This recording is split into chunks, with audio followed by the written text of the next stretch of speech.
Hey everybody, Mark Gambale here with Gambale Labs. We are partnered with Megan Pierce from the city of Louisville. You are on the Recovering with Resiliency series. It's a peer panel series with business owners like you sharing their stories about the challenges in their business right now in 2020. So if you've been following along, we are in this 4-part series. We're now in section 4. We first talked about marketing and how that's changed during the pandemic. We've talked about how several business owners rebuilt their business earlier on in the pandemic. Last week or 2 weeks ago, we had a financial cash flow expert talk about how to change your entire cash flow system to still have cash to pay the bills that you absolutely have to pay and invest in things that you need to invest in for the future.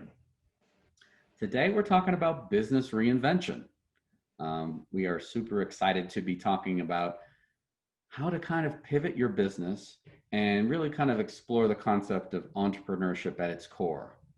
When you're running something or you've run something that's worked well for years and then something dramatic changes, what do you change, what do you not change, and how do you muscle through it? So that's what today's about. Our key sponsor is Megan Pierce from the city of Louisville. Megan, I'm sure you've got some updates for us on recent changes and news, as you always do. So what's the latest?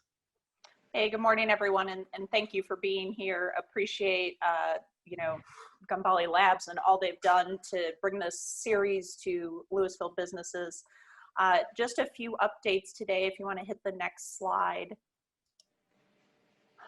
So we continue to work on our recovery and improvement matching grant program. So this program was launched early September, and these are matching grants for the city that can be up to $10,000 for a business. So think about things that you've wanted to do, or maybe you need to do to be more compliant with public health guidance.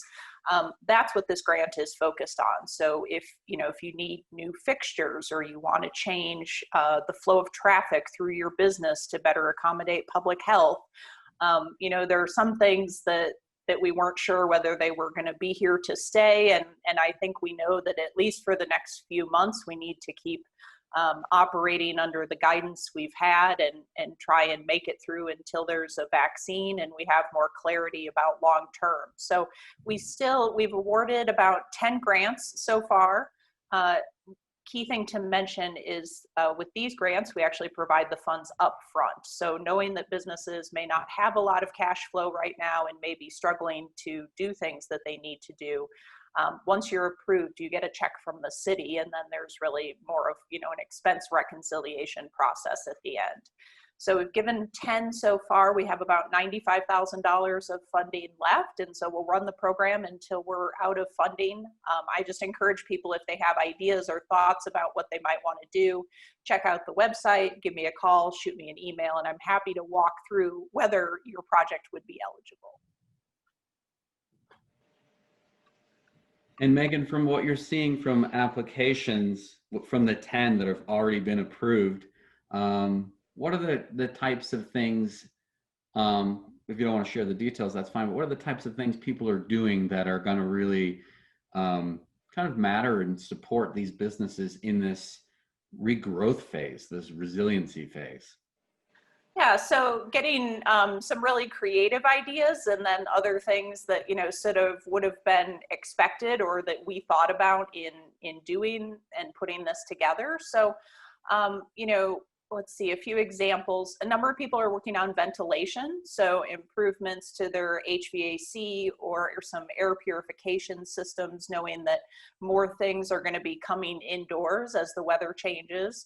Several businesses working on their outdoor spaces. So, maybe before their outdoor space was sort of an afterthought, and now it's a critical portion of their business. So, people buying new fixtures, heaters, making it a more permanent structure rather than sort of a temporary space. And some really creative things, changing service windows, changing entrances and exits so that, people can enter one place and exit from another and be socially distanced. So, and really happy to see a number of businesses are sort of paying it forward that they are making improvements to their business using the grant, but they're actually contracting with a local Louisville business or a Louisville supplier. So, there are also local businesses that will benefit, from the city funds in sort of a secondary way, which is great to see.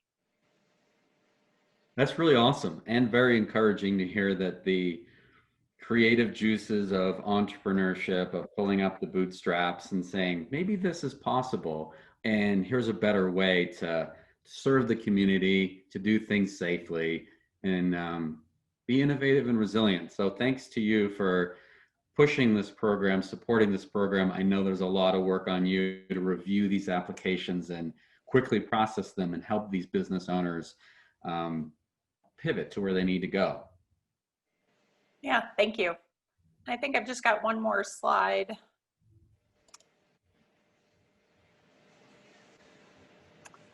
Yeah, so just wanted to mention that, economic recovery is certainly important in Louisville, and we're very focused on support and retention right now. That's things like the grant program, our communications about public health, and things businesses can be doing to help themselves. But the whole county is actually involved in economic recovery, and Louisville is participating in that effort. But I just want businesses to know that, the county is offering input sessions. They've been a great resource. It's a lot of the information that we pass along to you is actually developed at Boulder or at Boulder County. And so that's been a great resource for us. So if you've benefited from good information about public health or how to change your business operations, in all likelihood, it's actually come from the county. So they continue to offer industry-based input sessions. So if you're a retailer, they have a specific session where retailers can join a webinar and talk about public health requirements and what they're doing for recovery. They also continue to have public health support sessions. So, how do I do this? How do I comply with the requirements? Those are still going on weekly almost. And so, good idea. These are mostly through Boulder Chamber is who's handling the registration, but you can register through their website. These are free, open to Louisville businesses. And, again, sort of like Mark mentioned, if you don't have time to participate live in one of the discussions, I think that's really valuable because you get the feedback and you can interact. But if not, they've also posted the recordings. So I've provided the link to where you can access those. Nice. I think that's really incredible for business owners to know at the county level, at the Boulder level, and at the Louisville level, there's partnership and communication and continued support and ongoing dialogue and listening. This series has actually been a lot of great dialogue and listening with business owners in different sectors across this whole period, whether it was retail or restaurant, and now today looking into service. I'm just excited to hear that this is going on at the local level, because the local level is where things are most unique and different. And it's exciting just to have that. So thanks for that update. All right, so it's awesome to have you guys here today. As I mentioned at the beginning, Gambale Labs has been hosting this ongoing series talking about the important things that matter to business owners. I'm Mark Gambale, the founder of Gambale Labs, and I'm also super excited to have Ellie Charlin here today as my digital art director. We here today have been partnering with business owners that are raising their hands saying, you know what, I need some help, or I just want some coaching and support. And some of the stuff that we've been doing during this time frame has been being that marketing team that can step in and say, what's broken, or what's something that you just want to check off your list that has been keeping you from connecting with your customers. Maybe it's something like your retail commerce. Maybe it's the logo or the look and feel of your company, or building a brand new website that will take you into the future and help you sell new products and services. I think the biggest thing that people have been asking for is, my revenue's off. I'm not where I was last year. can you get me back on track so that I have booked business so I can support myself, support my team, support my city and community in the way that you're inspired to do? A lot of business owners are inspired. They know their purpose, and getting back to your purpose is so critical.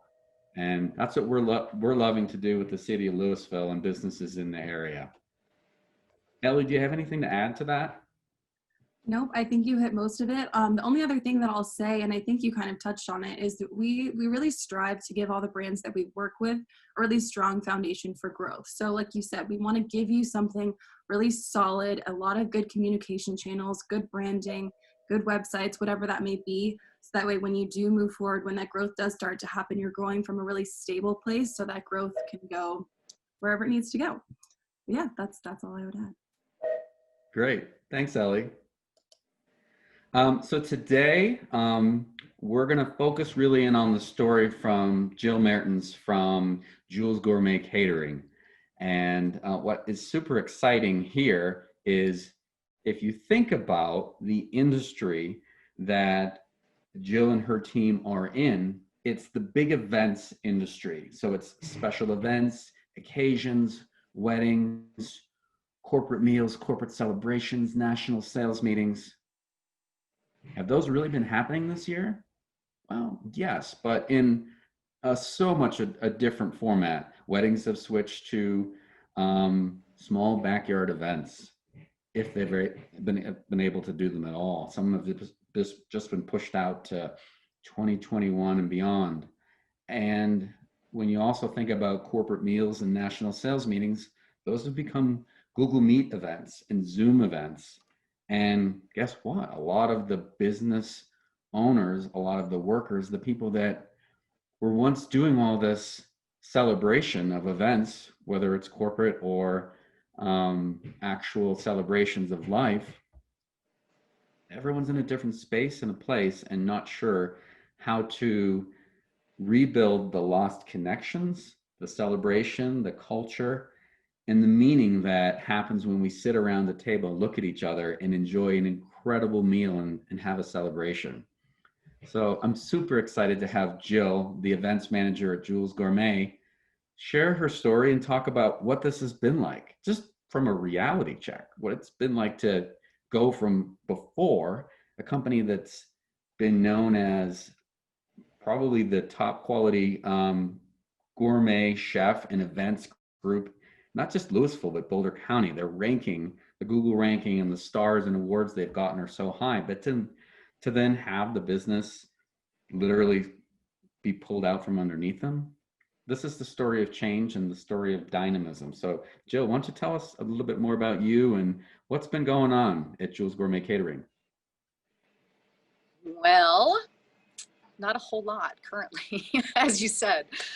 As we were doing business and all ready for the summer and the spring and the weddings and, like you said, the company picnics and all of these things, it was a full stop of everything ended, nothing was happening, everything was canceled.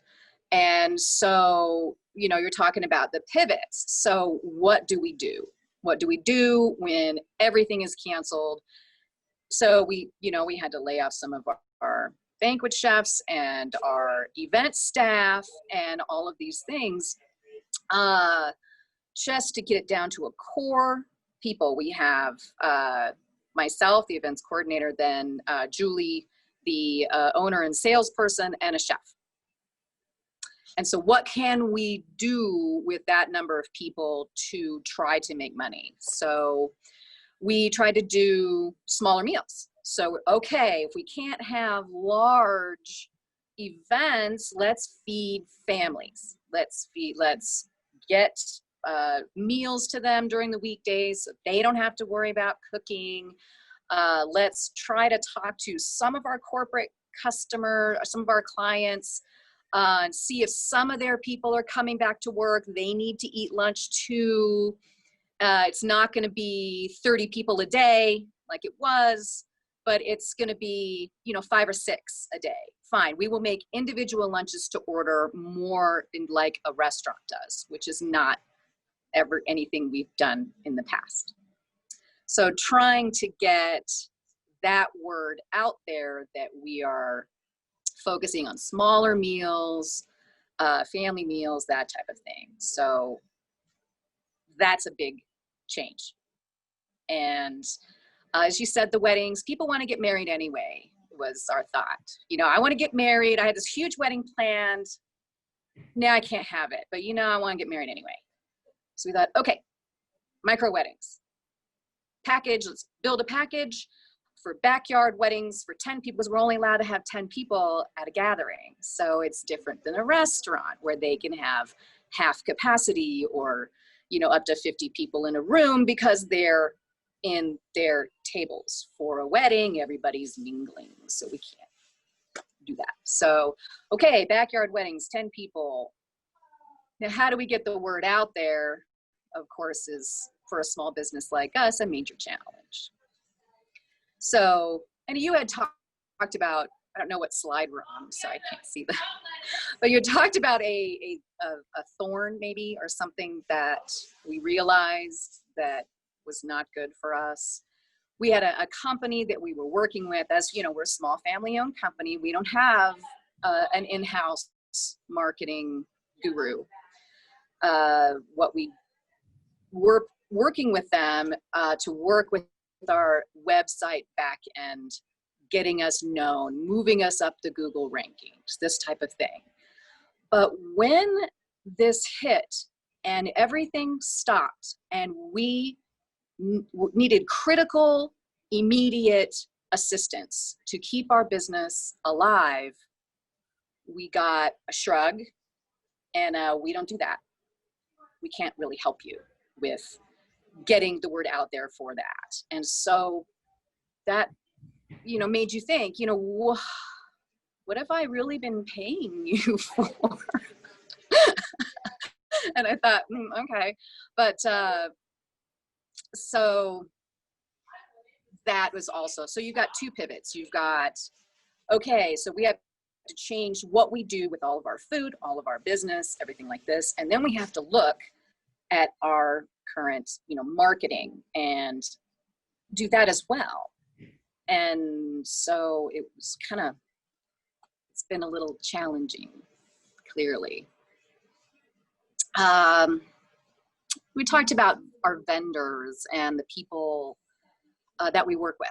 So venues that we work with, that we're contracted with, where if somebody wants to get married there, well, then we're on their list of preferred caterers. But then they, you know, they clearly can't have people in there either. And so, hey, I've got this venue rented. I've got a catering company. I've got 150 people coming. Now I can only have 10. Why would I rent a venue for thousands of dollars if I can only have 10 people? So, you know, the people that we're working with are in the same boat that we are, and trying to move people outside, you know, for the summer and that type of thing. So, you know, as we're working with them and we're on the phone a lot, trying to see if people, you know, are still trying to get in there, trying to get little larger events, if we can be outside and be socially distanced. But it was almost non-existent through the summer, you know, which is the big season. So that was disappointing as well. Again, trying to get into people's yards and doing things like that was really what we were trying to do. What else? Let's see. The new customer trends you talked about. Obviously, we're not allowed, buffets are a big part of our business. And we can't do buffets because people can't, you know, I'll touch everything. So what they've decided is we can do them if we have a staff and serve them. So then they have to pay for staffing also, which can be tricky. We're working with people on that, but we want smaller plated meals. This tend to be what people want. I want my small plated meals. I want it covered on a plate, and I want it served to me for my events, and which is more expensive for us because we have to purchase all of these plates and covers and things and stuff. So now we have new people we're trying to work with to try to figure out how we can get all these materials in here at a cost that isn't going to raise the cost of the event. And so that's another little challenge. So. Yeah, so it's interesting, Jill. I would like to hear more about a little bit deeper on these events. If you could share maybe an anecdote about what these mini weddings are looking like and feeling like right now, because I haven't been to a wedding in a while. I haven't heard of anyone that's been to a wedding, but like, give us the visual for what a micro wedding looks like, and what the bride and groom are thinking in terms of getting the rest of the bigger family back together again in the future. Well, we have some stressed out brides, I can tell you, because you have to choose what 10 people get to come to your wedding. And so, you know, I want my brother there, but his girlfriend can't come because I don't have room for her. Then I have, you know, my parents and my spouse's parents, my spouse-to-be's parents. And then I have to have my maid of honor, and then he has to have his, and then you're full. Like, that's pretty much 10 people. And so aunts and uncles now can't come. And so there is a lot of stress with these brides trying to, people are mostly understanding, but they're disappointed. You know, hi, Uncle Bob, you can't come, you know, sorry. But we promise next year we're going to try to have a blessing of the vows ceremony, big party, everybody can come. So that is also something they're considering, which you know, which is great. So the stress for there, but then on the day of the wedding, they're doing the whole thing in the yard, renting tents, tables, chairs, linens, because their big weddings are, you know, a large price tag as well. And so now we don't have the large price tag. We have 10 people. So we're going to make it really nice for 10 people, which is great. So we've got beautiful linens and china and this and that, but then everything's coming, you know, on the china covered to the tables and that kind of thing. But once they're there at the wedding, you know, we have to, a lot of times we can't be there either. So sometimes we're allowed one staff person there to plate everything, and so it's all prepared ahead of time, so one person can plate it and get it out to people nice and hot, which is challenging also, but not impossible. We can do it. This is possible. This can happen. And so then everybody's happy and everybody's eating and everybody's doing their thing, and it's you know, and it's outside, and it's a beautiful event. It's just very small, and the stressed out bride is now breathing normally and is just doing well, which is great. And so, you know, we tell her don't worry about a thing, and all the food comes out and she just gets to sit, and it's great. So the small weddings are very nice and very beautiful. It's just really hard for them. Yeah, I bet. It sounds also too, like you said, like those kind of family gatherings later when everyone can kind of come back together and celebrate together. Like, sorry you had to miss the day, but now we're going to have a big blowout to sort of apologize / celebrate with everybody. That sounds like that'll also be a good opportunity for you guys, and obviously for all the families to get back together and finally celebrate. Absolutely. If we can cater your micro wedding, then we will be here for your big bash next year. Exactly. I love how you said that. I'd like to welcome Tracy Bowden and have her share her story as well. I've known Tracy for, I'd say, 6 or 7 months now.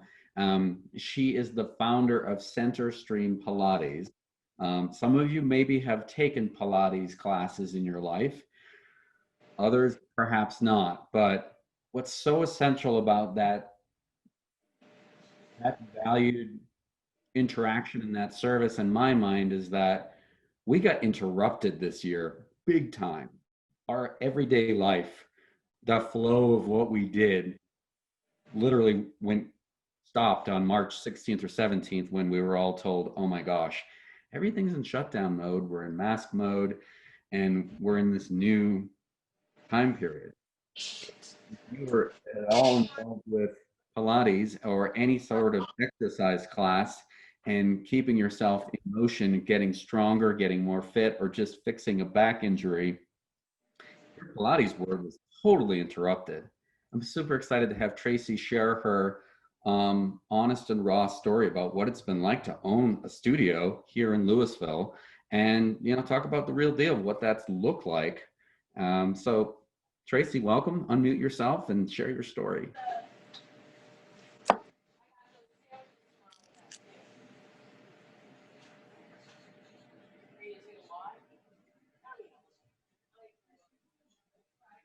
There we go. Okay, am I unmuted now? We're ready to roll?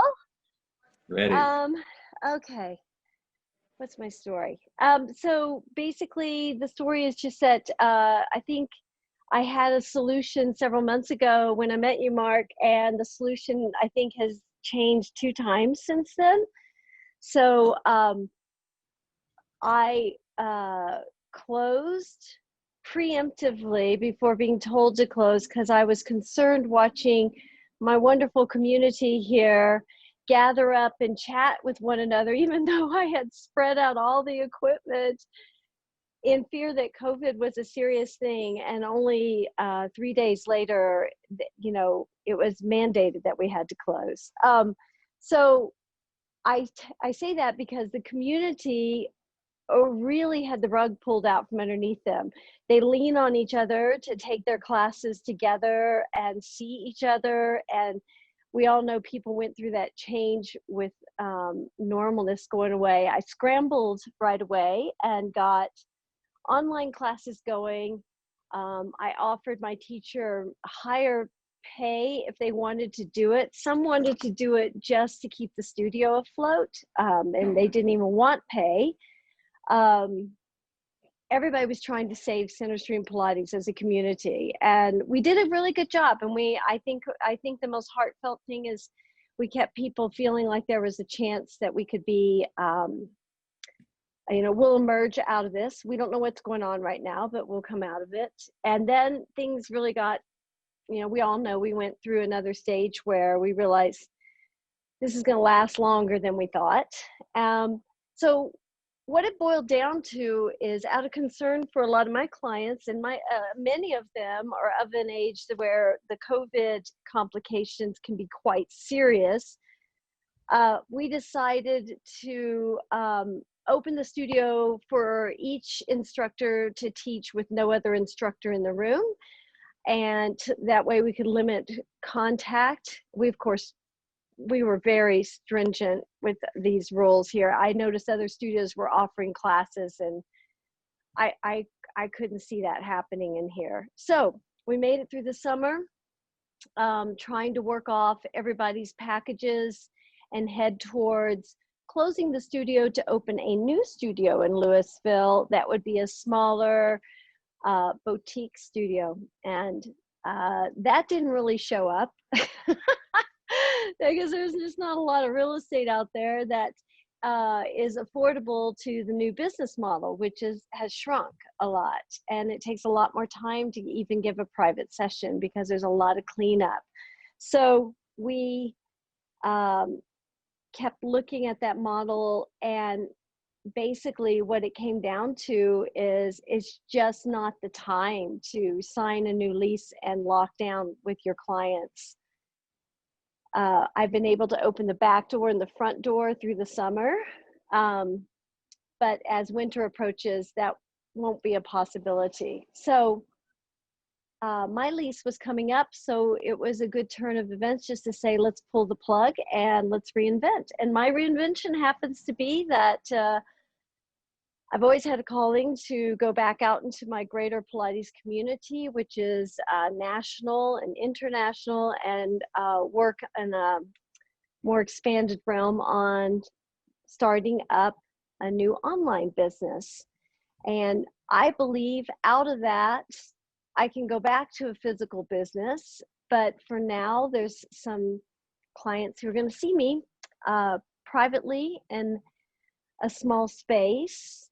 And I'm going to try to accommodate our clients as much as we can on the online. And basically, the online through the summer went down a lot. People didn't care for it.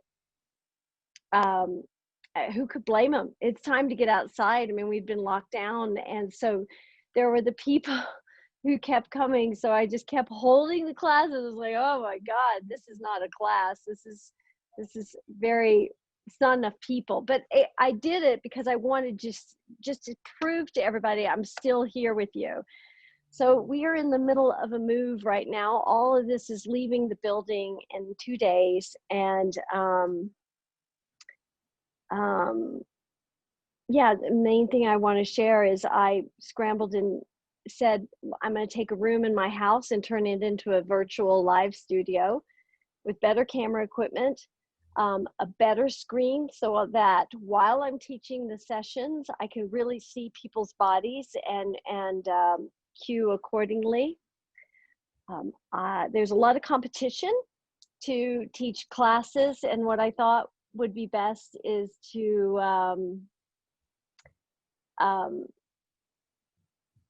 do what I do best, which is I teach very specifically to the body. That's my thing. I assess bodies and specifically train to what people need. And I realize I'm going to cap the classes to a size that I can still teach the people, and continue with the online private sessions, and just make a go at it on the online world, and hopefully one day have something that from which I can expand. So to me, I think that the future will never end with this online version of ourselves. And I guess what I really think came out of this was I went through a definitely deep sadness. I mean, there's a lot of love in building this beautiful space, and the community would log on to the Zoom meetings and say, oh, you're in the room. Oh, I want to be back, you know, but they all gave me reports of they loved seeing each other. So I try to give them a little community time before we get the class going. Just check in, see how everybody's doing. And that makes all the difference from being one of those larger organizations where everybody can just buy a little membership and jump in and out of. The reports I'm getting is that what people need is care. They need to be acknowledged. They need to feel their humanity. I'm providing Pilates, but I think that what I'm providing is so much more now. I never saw the weight of that so deeply as I do now. So in order to make the new business model, I think it's about being very particular to taking care of people's needs that go beyond what they've agreed to purchase from you. It goes way beyond that. And I think if we're invested in that, and I always worked from that place, but if I stay in that place, I'm not only helping the greater community, which is why I do this. I certainly didn't do this to make a fortune, because I don't. But I love my work, and I love helping people feel good in their bodies, and I love seeing how their lives get better when they're not in discomfort all the time and they're feeling powerful and good.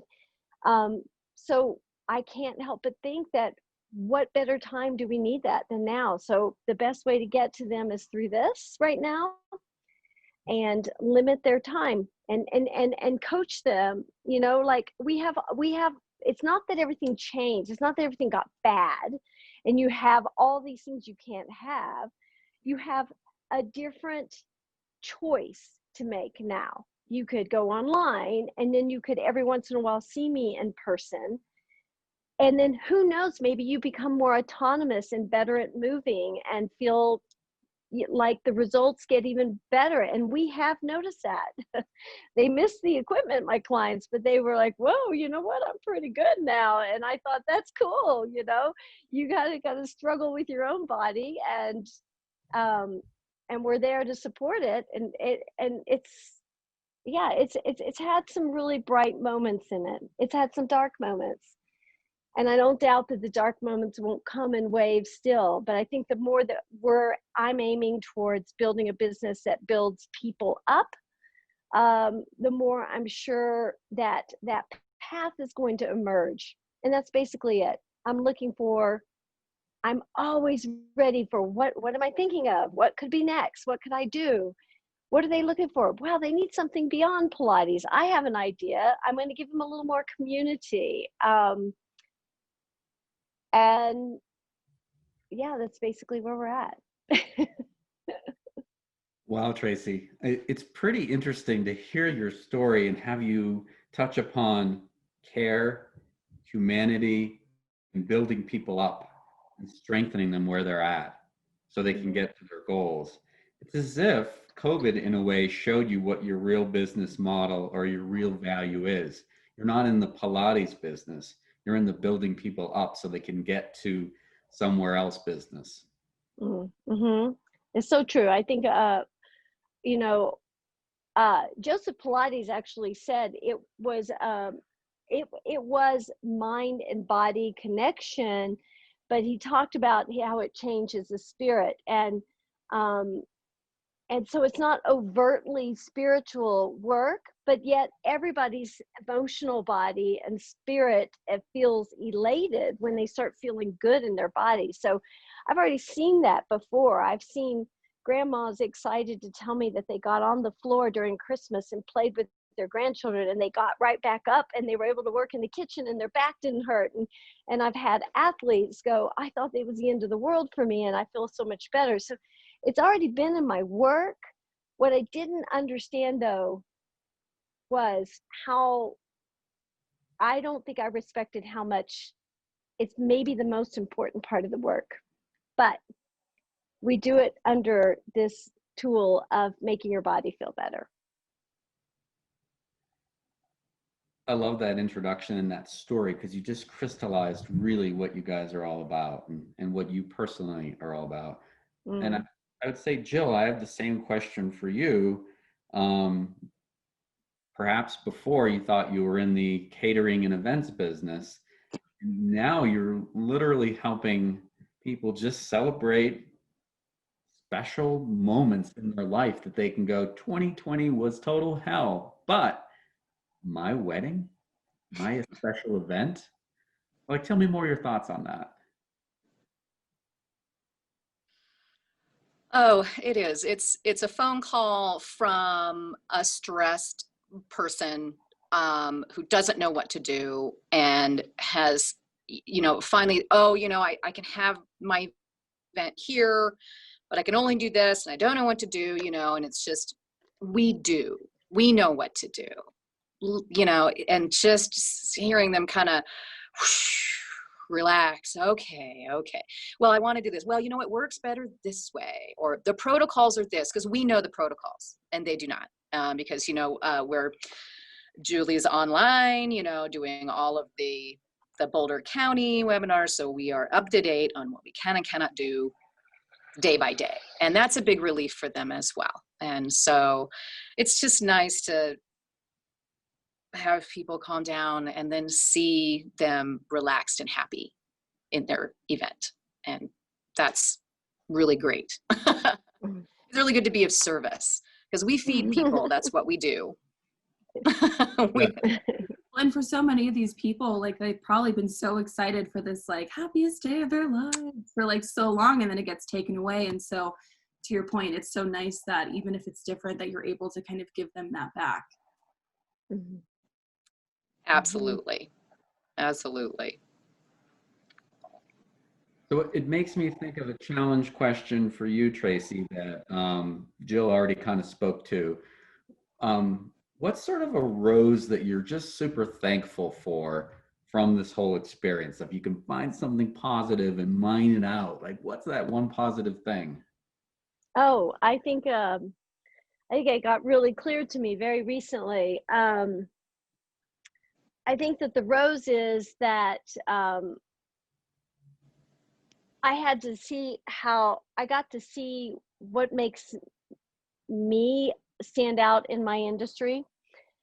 And I realized that by being so busy running the studio, loving my community, holding together the classes, holding together my instructors, it meant the world to me.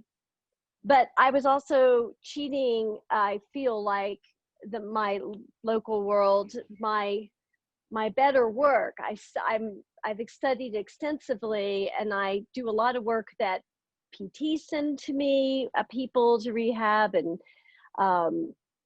I've worked with neurological conditions. I've worked with one client right up until her dying day with ALS.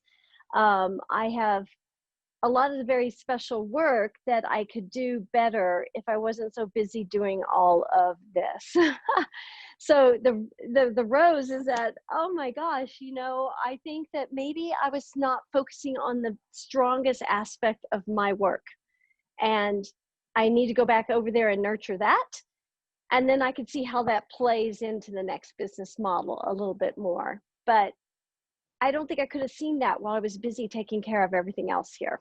That's been my gift. Yeah, it's interesting thinking about that, because if you were to go back to anyone's early assessment of 2020, a lot of people might say, I'm looking forward to this year. Like, things are going well. I'm on pace for my goals.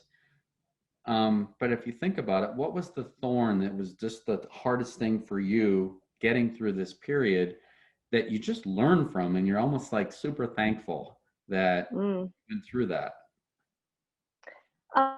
Yeah, when you say the beginning of 2020, I started with Aaron's ELC photography, taking these great photos because I said it's time to revamp the website and it's time to show people what a fun community we are.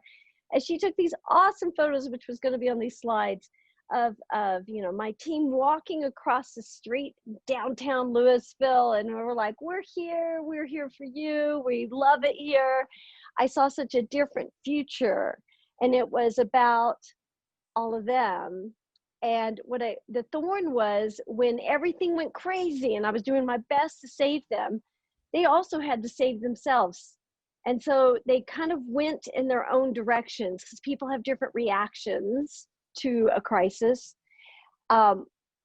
Mine is, let's all come together and I'm going to put you together again. And theirs was kind of like, no, I think I'm done. I don't even see this anymore. I can't do it.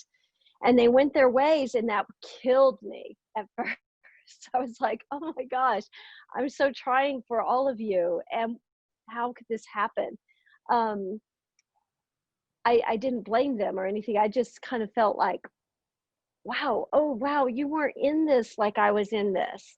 And so that is the thorn that taught me, don't take it so seriously that you're taking care of so much, because people will take care of themselves too. And if you're so busy doing that, you can't be busy doing what you really need to be doing. And that's my lesson. I just had a little bit of a complex of, I've got to do it for everyone else. And really what came out of it was, no, you got to do it for yourself. They're all going to be free and they're all going to find their way, and you can still be supportive, but you don't have to hold them up. That was big. And it was dark and nasty for a little bit, but we're good. And I find it so, sorry, I don't mean to chat over you, but I do find it so interesting, like as a business owner, like you independently, like react how you would react to this like crisis situation. You're like, okay, well, I'll bring everyone together, or, all right, well, like, let's figure this out. But then you also like kind of have to be like, what are other people thinking? Because they may not be thinking the same things. And it's like a whole new round of like consumer assessment, and like, where are their heads at? Like, what do we do with that? So, I mean, it seems like both of you have done an amazing job of being like, okay, we need to take the time to see what people want. They're going to do these backyard weddings, whether it's 10 people or not, because they want that day, or they're going to go online to Pilates for that community, whether it's in person or not. So those type of things it's so interesting to see kind of how you've both maneuvered those interesting changes to how people are thinking. Yeah, that's true. Ellie, I just want to say, I think that's the only answer to all of this, is that don't hold too tightly to anything you thought you decided on, because nothing is good right now. Everything is shifting constantly. So I kind of picture like the earth is rumbling and I'm like jumping from over one crevice to another solid part, and the solid part starts to dissipate and I jump again. And I just have to, just keep my eyes open and stay as calm and focused as I can, and just keep going until, and everyone else is doing that too. That's all.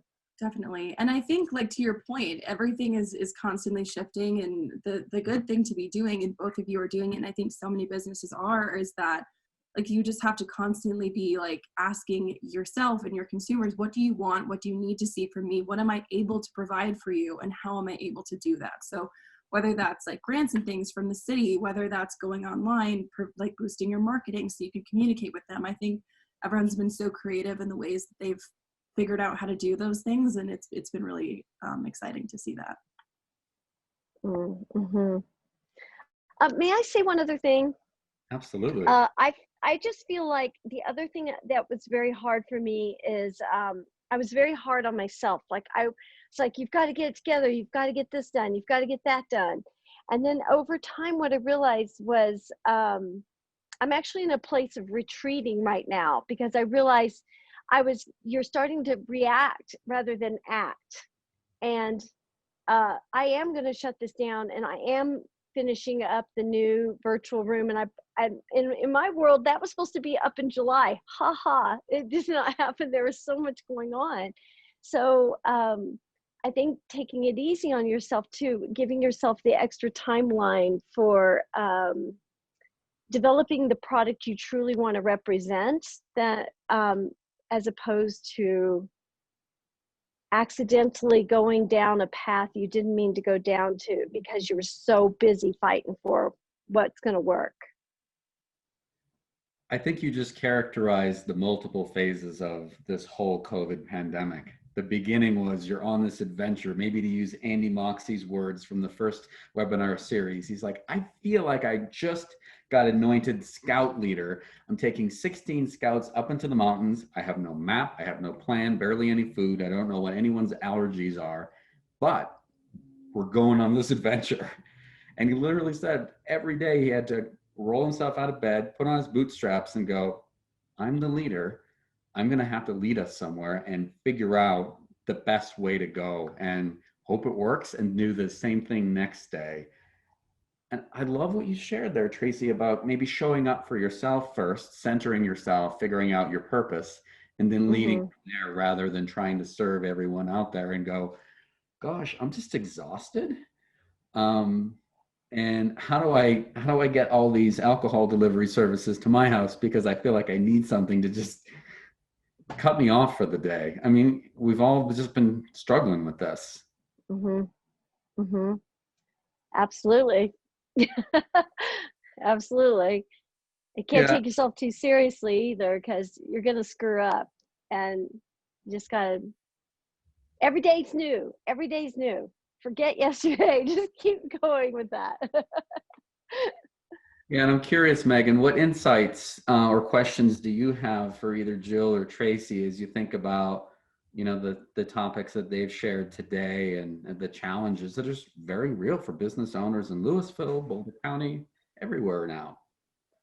Yeah, I think this is just this is very positive for me, because I think both what Tracy and Jill have shared sort of embodies and really puts a nice cap on the feedback that we've heard through the webinar series, as well as what I've heard, individually interacting with business owners, is, speaking about community, and that business owners really have been the front line to residents to help them understand and navigate this crisis. When people are calling you and wanting to host an event or wanting to take a class, they're looking also for you to help them feel safe and help them feel comfortable. And I also think people have been overly responsive to those new ways that you're trying to work. And I think what I've heard from the community is they're really seeking out the businesses that are trying new things, you know, so I think they're trying to help reinforce that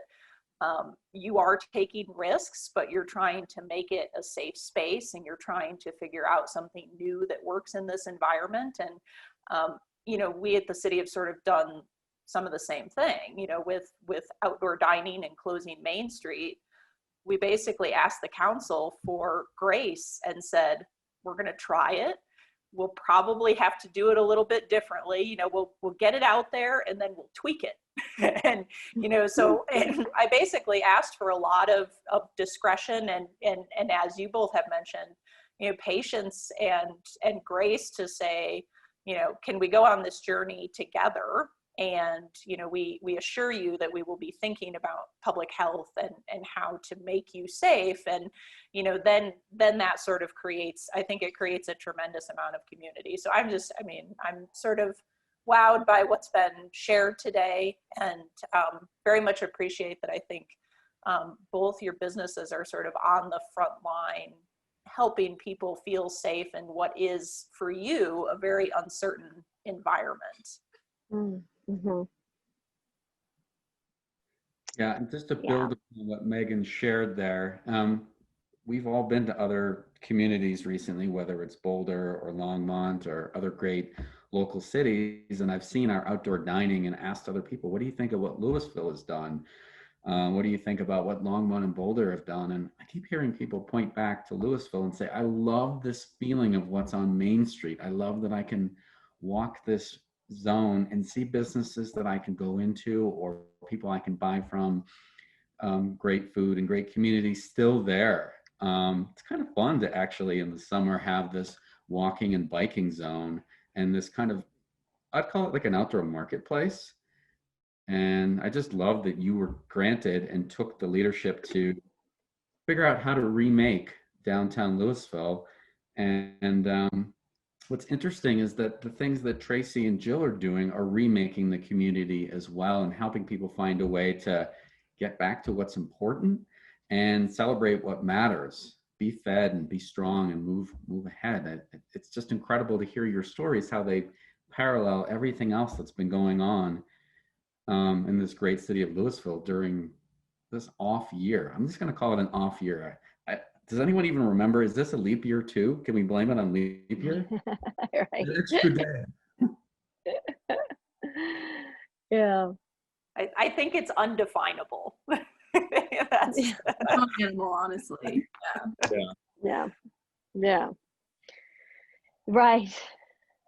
Yeah, but I think there was a really, you know, for me, it's sort of an important realization that all the micro communities that exist with our businesses. So, you know, for catering, that's your events, and maybe those people draw from the broader area and from the region. But a lot of that is network, right? And business that you've done before and people who have been happy, and Tracy with your clients. Those micro communities are all part of our larger community. And the fact is that our larger community is all going through this. And I think our larger community of Louisville has been benefited by all the actions the individual micro communities have taken. You know, I think if your micro communities weren't so strong, if you didn't have such strong supporters and people that wanted to do business with you, even in a pandemic and in a crisis, we wouldn't be doing as well overall. So I know that you have days that you struggle, and that it's hard and you're uncertain about whether you're doing the right thing, but I hope people can keep patronizing you and going along with you on that journey, because I think we're all better for it. Yeah. Yeah, and to that point from Megan, if you haven't ever looked at Centerstream Pilates, the website is on the screen. Same thing for Jules Gourmet Catering. They have a brand new website that went live yesterday. Yay. And what's super fun and exciting here is I've heard stories of folks that are in Boulder County. I think there was a guy in Gun Barrel maybe last week, learned about Jules Gourmet, called, ordered a lunch, drove all the way to the tech park in Louisville, showed up and said, oh, you made it exactly how I wanted it. I'm so excited. And I'm here to support you, the business owner, because I know you must be struggling right now.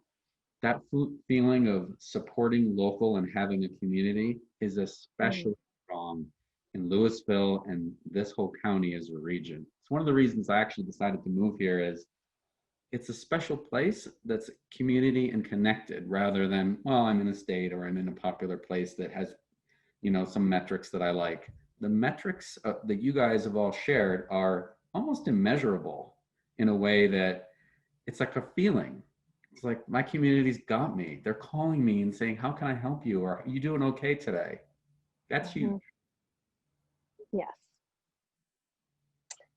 Yes. So Jill, what are your closing thoughts for today and looking forward? How can people kind of be encouraged and work with Jules Gourmet Catering?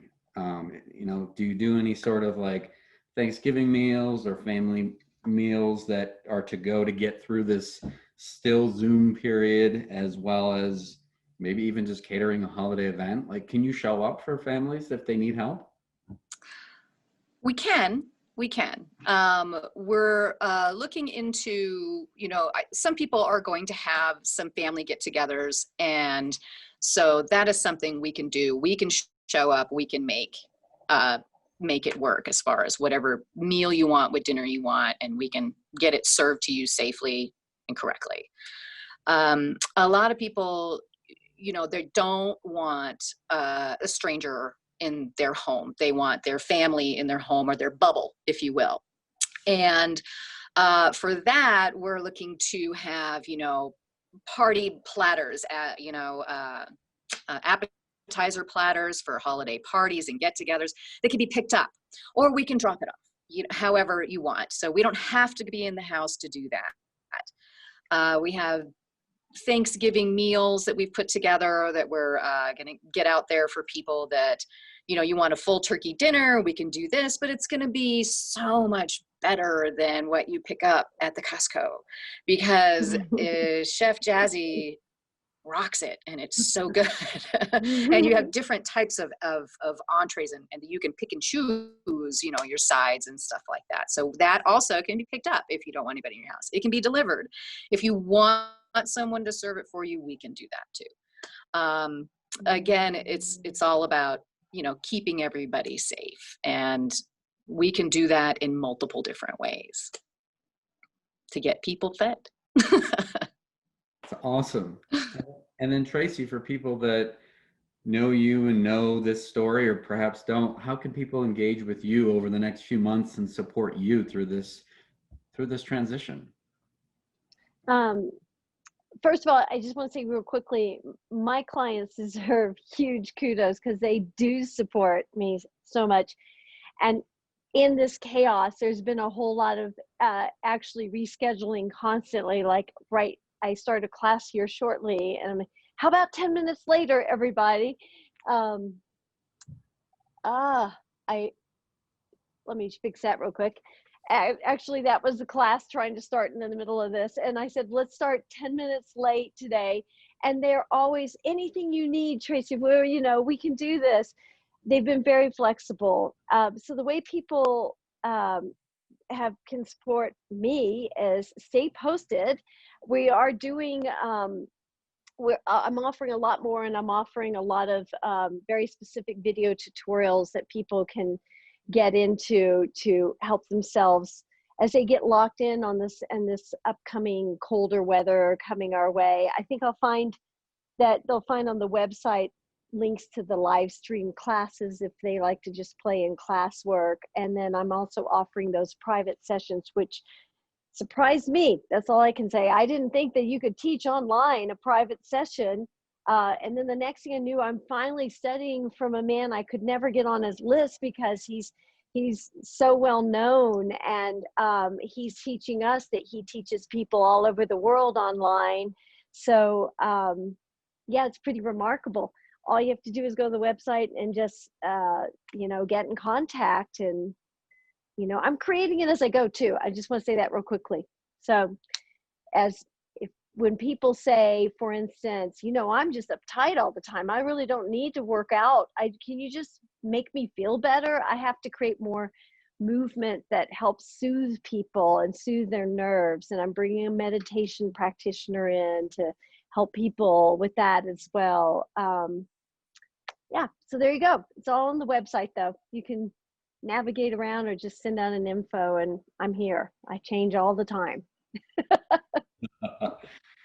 Oh man, I'm so thankful for you, Tracy, and for you, Jill, for sharing your stories of the multiple pivots during this pandemic and how you're continually adapting your business to serve your communities and love on those that need your help now more than ever. And I'm super appreciative of Megan from the city of Louisville for continuing to sponsor these important conversations to keep us connected, feeling like we have a culture and a community here. And thanks to Ellie as well as the rest of the Gambale Labs team for making today possible. Sounds great. Thank you. Thank you, guys. Thank you. Have a great day, everyone. Thank you. All right, you too. Bye-bye.